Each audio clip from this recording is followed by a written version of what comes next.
All right, folks, welcome back yet again.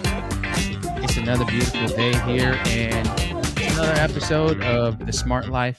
Aaron Taylor here, and here's a quote that I want to share with you before we go ahead and get started. You guys have probably heard this quote many different times. Never underestimate the heart of a champion. One of the greatest quotes from one of the best basketball coaches, Rudy Tomjanovich, multiple-time NBA champion. And this show is about a champion today because define the heart of a champion. What does that look like? The heart of a champion is somebody that just has a never say die attitude. They have a willingness to go through the growth steps, the grind, the grit it takes to achieve an end goal. And when you go through that, it's fulfilling. It just very is. And I'm excited about the opportunity. I have one of the greatest, in my opinion, one of the greatest friends that I've ever had, one of the greatest athletes that I've ever had a chance to witness. And it may not be I still don't think this sport gets the credit it deserves, but track and field to me is arguably one of the greatest sports you see because it produces some of the greatest athletic moments, greatest athletic achievements. And we've got a great one on here for you today. So we've got my great friend. She's all the way down in Arizona now, but Mandy Newfeld, one of the greatest track athletes that I ever had a chance to witness. And this goes all the way back to the high school days, where, if I recall, it was Peninsula High School you graduated from in. Yeah, correct. Yeah, Peninsula High School. And she has multiple achievements. And to this day, this is 18 years later, still holds the Washington State high school record for the javelin. She went on, obviously, to do so many other different things at the collegiate level, many different records there. But I just appreciate you taking the time to be here today and the opportunity to kind of just share just that journey. I want to take it Thank you back. for having me. I want to take this back. Let's take it back all the way. You're in high school and you're competing already at a high level. And what's kind of going through your mind? You're taking on an event where it requires a lot of, I think the javelin requires, it's more than just like actual strength. So many people, I've picked it up and everybody thinks it's the easiest thing in the world. Yeah, no, it's not. Not at all. Mm-mm. It is not the easiest thing in the world. It is not. But from watching you throw it, it just seemed like, I don't understand. I was like, she makes it look way too easy. But it wasn't. But I think we both agree it wasn't easy. As you No. kind of look back on your journey, 18 years later, you're still in the record books in the state of Washington. What was that process like for you personally, going through those grueling years? Did you ever think that was the legacy that you would even lead before you even took your talents to the collegiate level? I think I'm one of the fortunate ones where I was able to find what my passion was. And I know that's difficult for so many people, but you just got to keep trying until I didn't grow up thinking I want to throw a javelin. It just happened my junior year of high school by chance. They were having us all throw softballs to see who could throw far. And the Lord just blessed me with an arm and I was able to throw far. And then boom, there I go throwing javelins. So from the very beginning, it was a challenge because there's so many different steps to throwing javelin. There's so many different tweaks in your body that you're supposed to make. And from what I was told, it's the second most technical sport there is in the world. So everything comes down to technique, from how you land on your foot to the angle of your knee to how your hip rotates. I mean, so you're really chasing perfection. And that was what I was doing through my career. I was chasing perfection, which is frustrating, but also so rewarding when you finally hit. Yeah. Was there anybody that you personally actually watched? Like, you wanted to be a great javelin thrower. It's your junior year. Who did you watch what were some things you actually did to develop the strength to be able to hit certain marks? Because in the javelin event, if you get a certain amount of throws, Hmm. um, and I would think maybe sometimes fatigue might become a factor as you're throwing. There's so many repetitions, but was there Hmm. anybody you actively watched that you learned any kind of technical skills from? Definitely. I watched a lot of the German national team throwers, and the Australian national team throwers. So there's some of the teams that I was able to see were able to produce top throwers consistently year after year after year and have their throwers remain healthy and uninjured for the most part. And so when you look at that compared to what the American system was doing, it's like our throwers were just getting injured every season. So I knew something was different that they were doing, and so I really tried to pay attention and watch slow motion and hone in onto what are they focusing on. That's what I should be focusing on. Yeah, yeah. And with how many repetitions you guys are doing, I how much soreness does that do you are you consistently dealing with? Hmm. With javelin, I would imagine there's got to be like a lot of rest that you need to do. It's kind of like, baseball. If you're a pitcher, you're throwing so many times, and then you wonder Hmm. like, okay, how's my arm gonna feel after I'm throwing, five, six, seven. You're doing this every single day. Hmm. Definitely. You know, when I was throwing a lot from strength and not technique.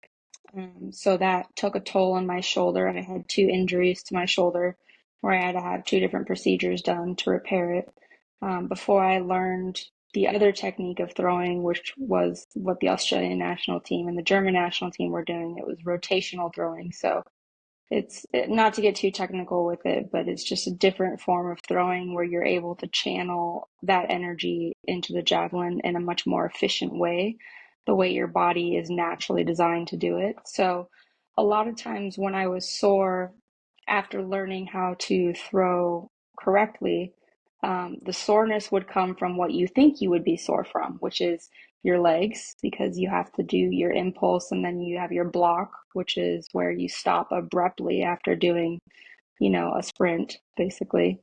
Um, and your abdominals, because you have to have a strong core and a little bit of your back. But for the most part, my arm was totally fine. It's not. Most people think that you're throwing, it's your arm. No, it's a whole body. It's a whole body type of throw, which is so misunderstood by a lot of young throwers these days. Were you actively involved or have been actively involved in some kind of form of track and field prior to when you kind of you found your niche, right? Most people Hmm. in track and field, they may take a few events, try some things out before they find that.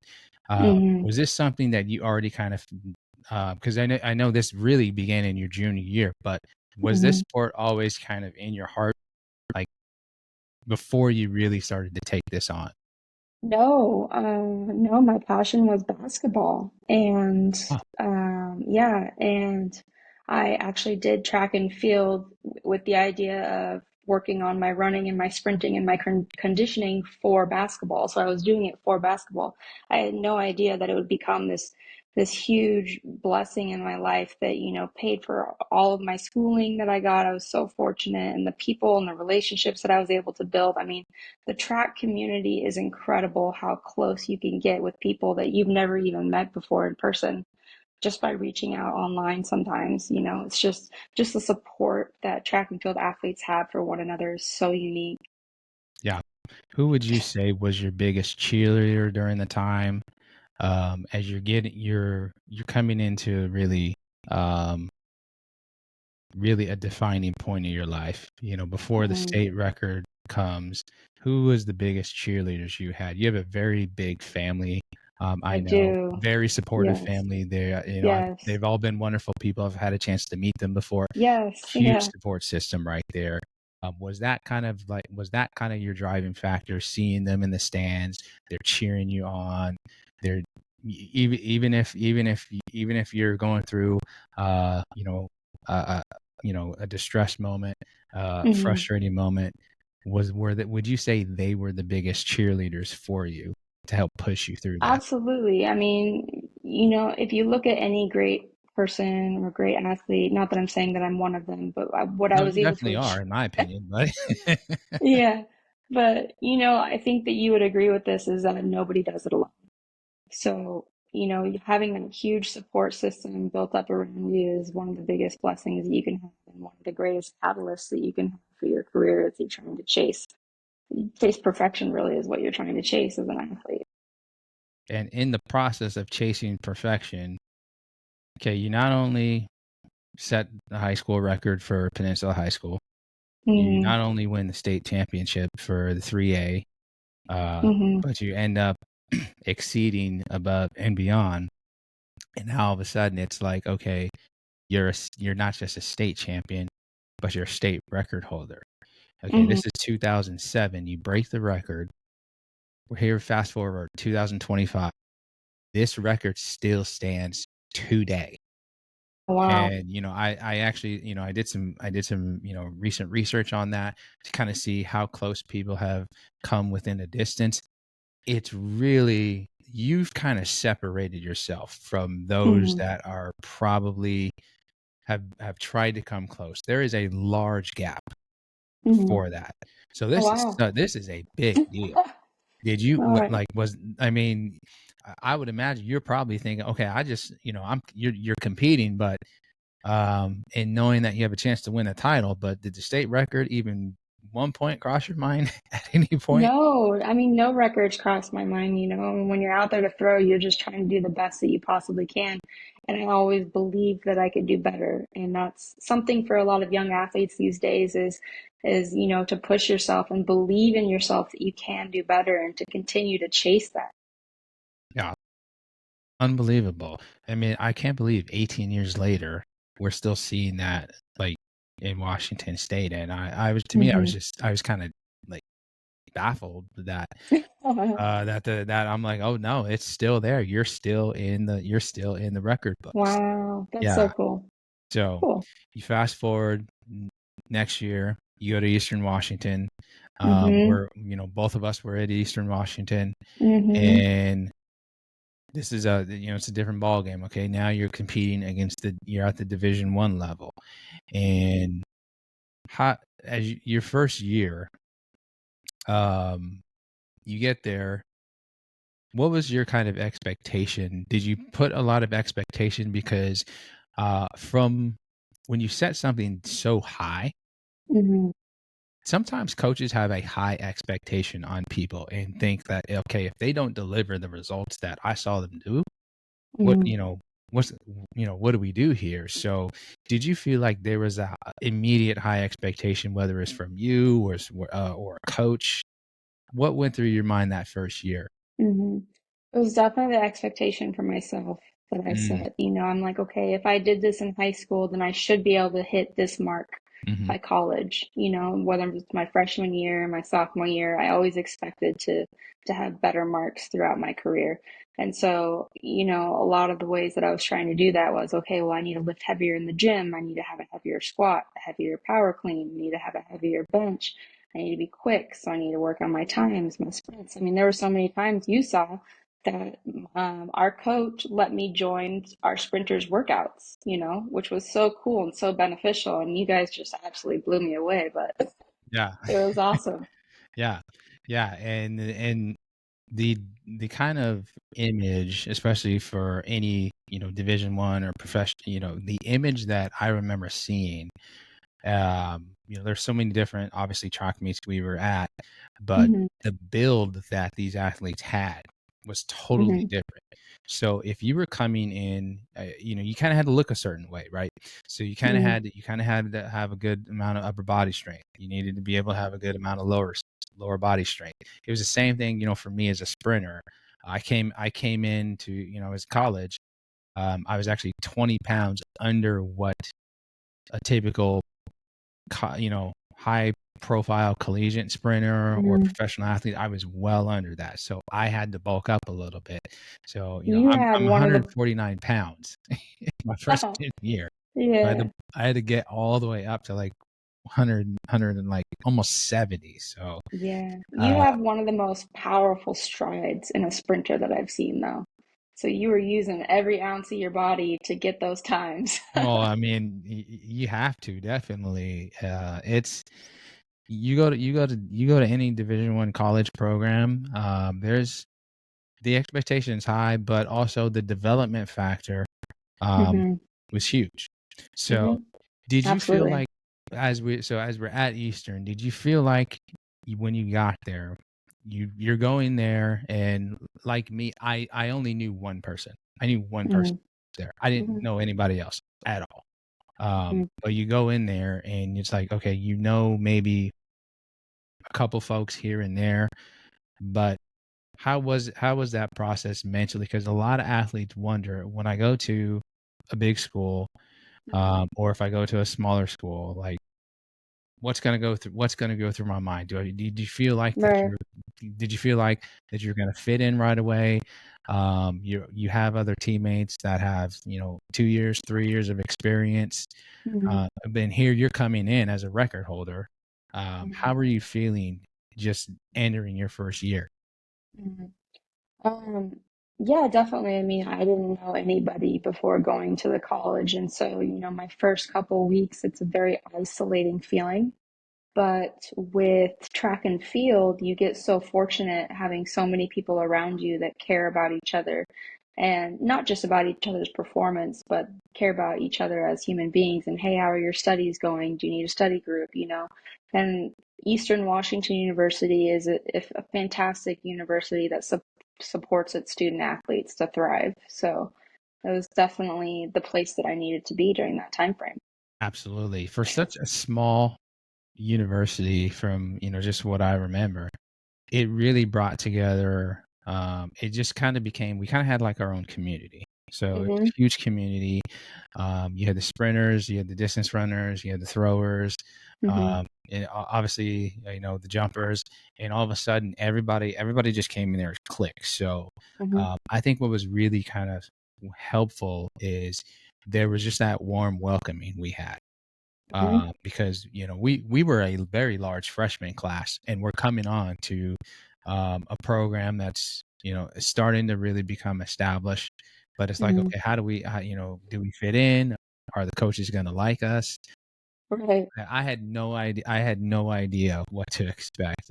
You and I, obviously, we crossed paths, and so hmm it was, we had a great, relationship, friendship. We were very supportive of one each Absolutely. other. I absolutely loved watching. I don't think I Mhm, really invested in watching throwers more than when I got to the college, because it really was exciting time. It was Yeah. really fun because these guys, they're really into their craft, and it just got more technical as you hmm got to the collegiate level, because from that point on, now you now the it's like, this is some heavy competition. hmm And did the competition kind of drive you, motivate you, and kind of inspire you consistently? Because you really had great competition in that hmm first year. Yeah, definitely. It definitely pushes you to know that other people, there's not such a big gap anymore like there was in high school. Everybody is right at almost the same level. So it really comes down to the little things that, some people think that don't matter. That's what makes the difference. That's what separates greatness, coming in early in the morning to shoot, like 100 buckets before you end up going through your school day and then having, basketball practice in the afternoon and then shooting another 100 buckets after practice. It's that extra stuff that is what is going to separate you from the rest Yeah, of the competition. absolutely. Yeah. I'm thinking about the time where um you took a full year off. You took hmm about a full year off, I did. and then you end up departing, obviously, the university, hmm and for very, very good reasons. We were all very supportive in your Mhm. reasoning. Oh, Um, super supportive. Yeah, you guys just and wanted the best for me, yeah, so what very during supportive. that long year that you took off, what did you use that year to do? Was there anything you did to kind of, um, because when people take a year off, they're thinking like, okay, are they going to come back any different? And I don't know, did you even consider coming back? Definitely. I wanted to use all of the time that I was allowed. You're only allowed a certain amount of time in college, to try and achieve what you want to achieve. And so, but I had to take a year off for my health. I ended up my sophomore year at Eastern doing those extra things. I was running in the morning and lifting in the morning before we had our practice in the afternoon.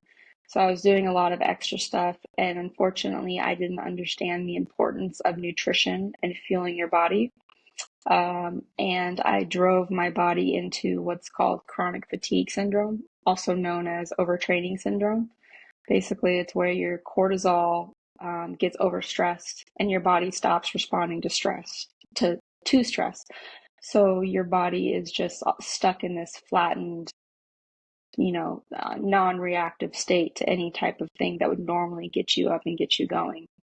And so I had to take that year off. And I saw a specialist in Seattle that was able to help get my cortisol level to start responding to stress again.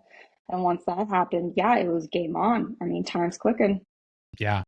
Did that did that affect anything academic wise, like in terms of like focus, Definitely. drive a Yeah, little bit?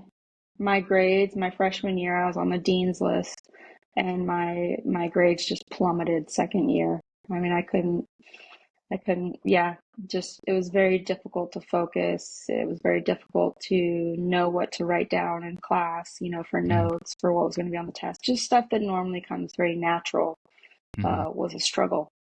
Yeah.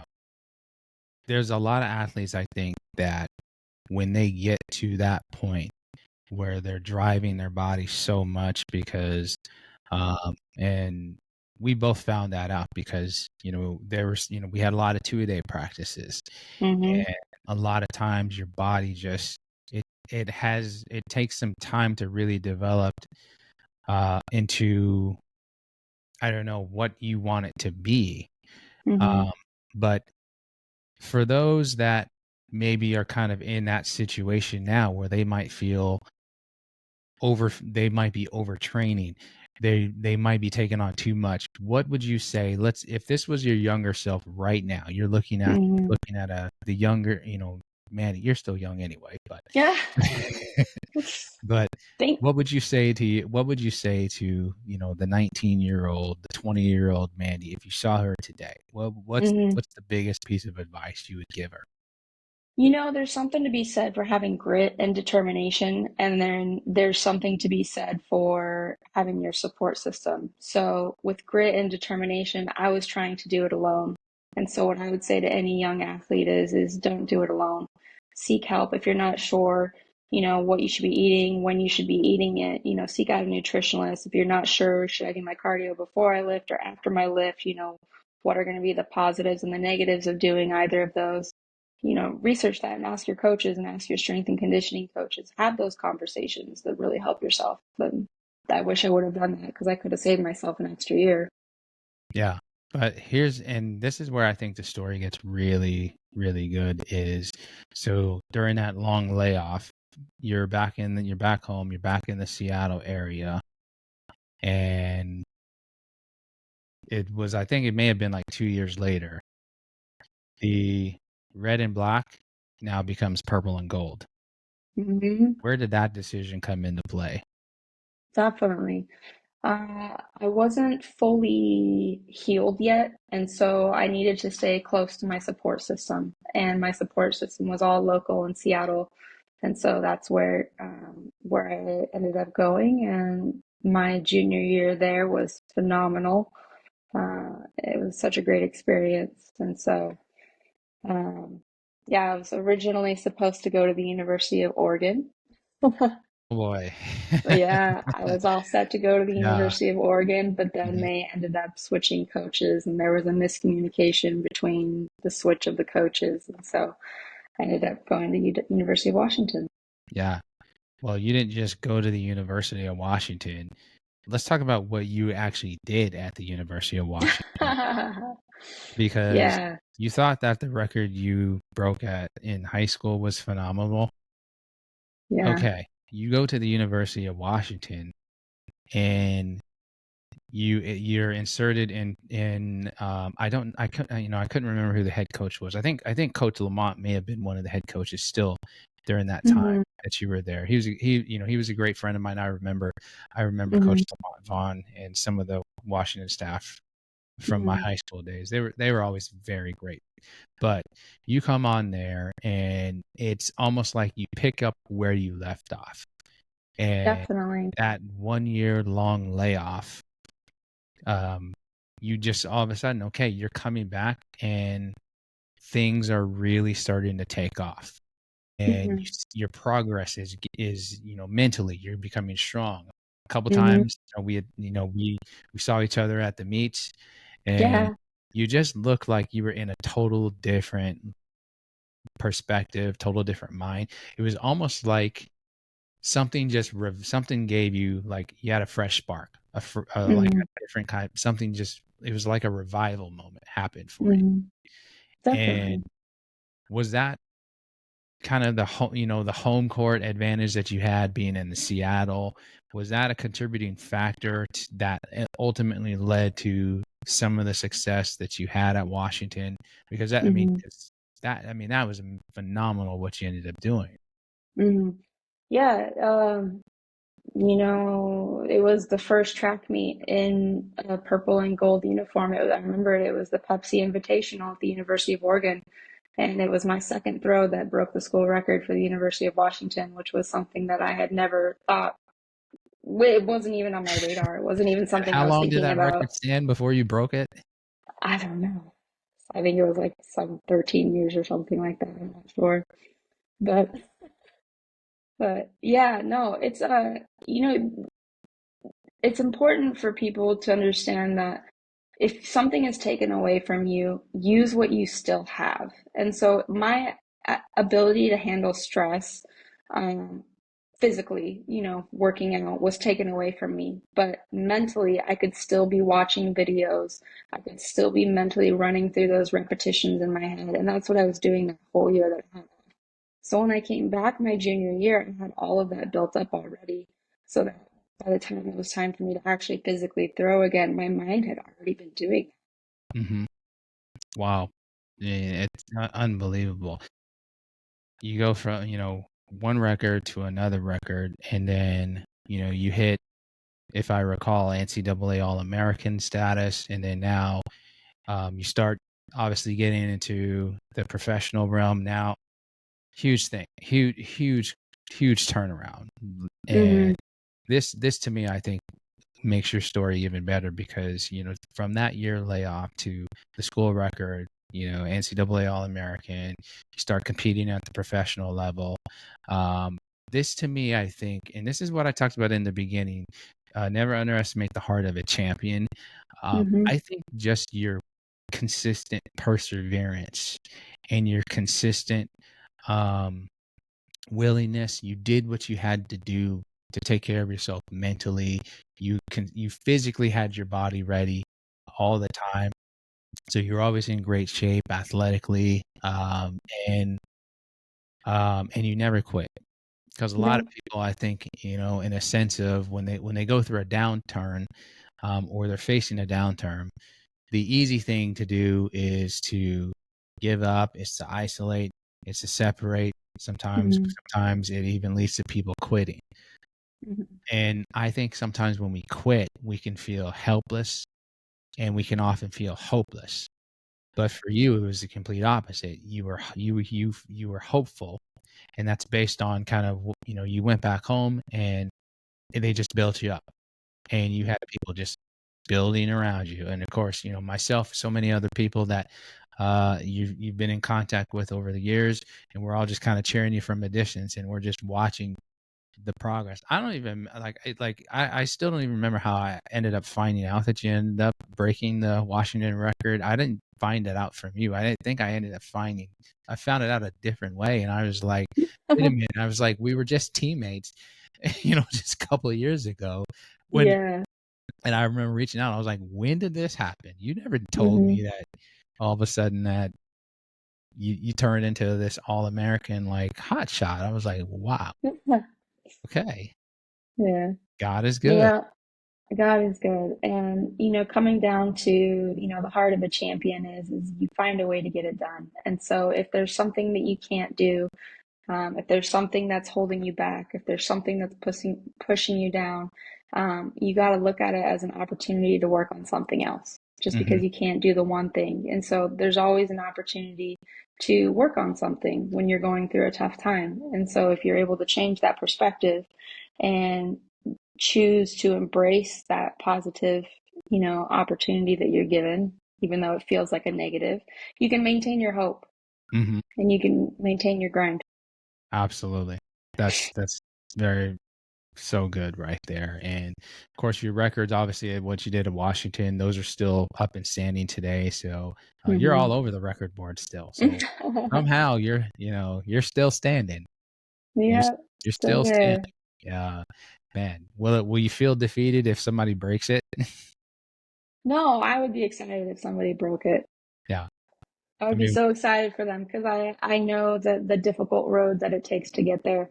And hmm so I would be just so excited for them to finally have that reward for all of their hard work. hmm yeah.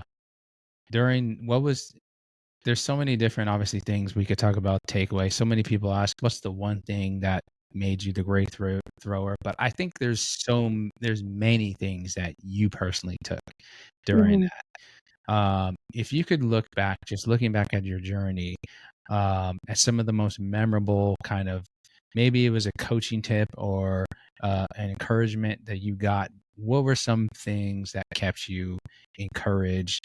Because as athletes, we oftentimes want to make sure that we're always in the right mental step. What were some Hmm. tools, advice that you were consistently given that you would let other athletes know, like, hey, this helped me, this can help you? Hmm. Some of the advice that I received consistently, because there were many meets that I didn't throw what I knew what I was physically capable of throwing, and those meets were very frustrating for me. But what I was told by my father is you can only do your best, and your best may be different on different days, but Hmm. always go out there and give your best, and then have peace with that. Have peace that you gave your best. That's all you can ask of yourself. Wow. Well, your father is very wise. I can tell you that. Yes, yes, He's very wise. he is. That He is a is. great man. I couldn't remember. Was your brother and also a thrower too? My second youngest brother threw, yeah, he threw discus Hmm. and he threw a little bit of javelin, but mostly disc was his event. Okay. Was there ever a competition between you two? And who would win? Who would No, win in a competition between you two? well, when it came down to javelin, I mean, I did a little three step and I showed him who Big Sis was. So, Yeah. Yeah. You're not. Yeah. You just let them know, like, hey, you're not beating me. So, yep, I'm gotta still. hold my own. Same Yeah. with you and your son, right? Yeah. Not gonna beat me.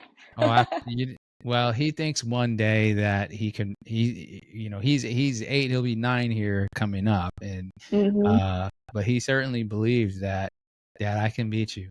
I can beat you. Mm. He's like, I All can't right. beat you yet, but I can. But I'm gonna beat you. All So, right. He I has a told him. goal. I You've said, given well, him a goal. yeah, I know, right? I said, hey, well, I don't plan to slow down. So Yep. I'm still working out 5 days a week. Awesome. So we have to. That's awesome. We can't. I know I can't lose my stride. But my son keeps me motivated all the time. So Yeah, I told him that's I said awesome. I got a reason. So I'm training for you. I'm waiting for that day Mm-hmm. when I can Mm-hmm. be him in there. So that's Yeah, absolutely. He's gonna be fun to watch. it definitely will. So, from the success that you've had, obviously now, post track and field, obviously now you've stepped into a very successful career. And thank you so much, by the way, for your devoted service. I can't express how important it is to have very just good people, especially in the law enforcement. That area, I think, is just very, I don't think we give enough credit to our local law enforcement, but I just want to take a moment of time just to thank you again for all your dedicated service, what you and your team down there do every single day to keep your area safe. You've established such a incredible calling over there, and we just certainly appreciate you. And even just your athletic journey and story just continues to inspire me, and hopefully I believe it's definitely going to inspire the next generation. That's what we want. we want Hmm. we want to empower people. Yes, empower them. Do better than I did. Yeah, absolutely. However I can help you to do that, I'm going to help you. Yeah. Okay. Was coaching ever an opportunity for you? Would you go back and coach? I would, a lot's changed. I've matured enough that I don't get as easily frustrated anymore. So I think I could have, coaching, I never realized how much patience coaching takes. I mean, I don't, do you coach? I don't know. No, I have never personally had the opportunity to. I've stepped in maybe here and then. My club team is Hmm. actually still in existence, Okay. um, so here and there I may guest speak to them and give them some encouragement. But would I absolutely go back and coach? If the opportunity came, then I certainly would definitely be open to it. In fact, my Yeah. wife's always saying, you should look into it, and hey, might have to. I definitely think giving back what's been given to you, because both of us, Right. we've been given a lot, but Right. we don't want to just give it and then retain it. We want to make sure we're giving it and then sharing it, and we're Right. passing that on so that other people develop other people, and this is just how leadership continues to grow. Right. And you and I have a lot to offer. So I think that's something that is next on our realm of, things to endeavor for. Absolutely. So um, I appreciate having you on here, and I appreciate you just being able to share your story. And surprising thing, you still didn't even realize you were still in the record books. I didn't.